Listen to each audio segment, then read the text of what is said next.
Next person, we have SAHEED Sunday. SAHEED Sunday. I have never been good at the English language. It hides too many secrets behind these rules nobody has been able to account for yet. I mean, isn't it confusing how English says we have noses that run but feet that smell, that we drive in a parkway but park in a driveway? And the most confusing of it all, what exactly is the use of the letter K in knife? I have never been good at the English language. It says the conjunction and joins two things together, and I have been forced to wonder how close to truth this is. Because since I've watched a church join a man and a woman together in holy matrimony, call them a couple, call them Mr. and Mrs. X, I've watched them keep drifting away from each other 3 letters apart like an A and D, but then I wouldn't completely say the English language rule is wrong anyways, because even when the husband became a poet and the wife became the poem, neither of them knows how to completely wash themselves clean of the other.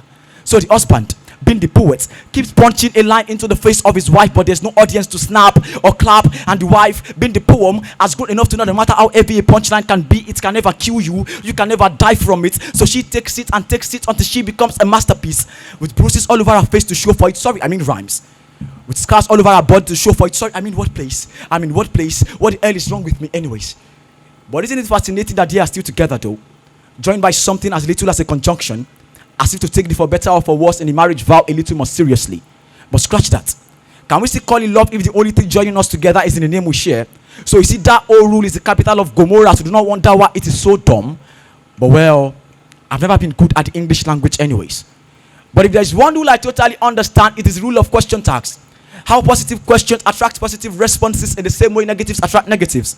So if I ask if you have done something, you either say yes you have or no you haven't. And doesn't this remind you a little bit about Nigerians? How our political system is a negative question attracting political leaders who are negative responses to it. And yet we keep wondering why we aren't getting a positive result. I mean, isn't it funny that we keep electing old men with walking sticks into power and then blame God when our suffering becomes longer than Methuselah's age? And yes, we know our political leaders could have gone band for us, but scratch that, the weather go rice for rice. We have watched our hope for a better Nigeria become Lazarus, died, get resurrected only to die all over again. But Butterman, I mean, that is not the end of it.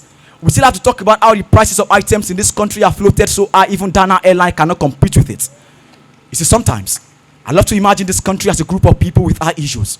The government is too short-sighted to see into the people's problems, and we the people, we are too long-sighted to see into our own faults. Thank you.